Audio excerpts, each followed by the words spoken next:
Okey, tiga tanda lutut dah mula rosak ni sebenarnya lebih daripada tiga kot.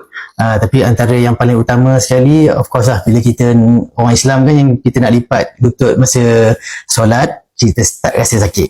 Kita rasa macam ketat, kita masa-masa kita lipat tu, dia rasa sakit. So itu salah satu tanda kita punya lutut dah mula ada problem tu, ada penyakit tu.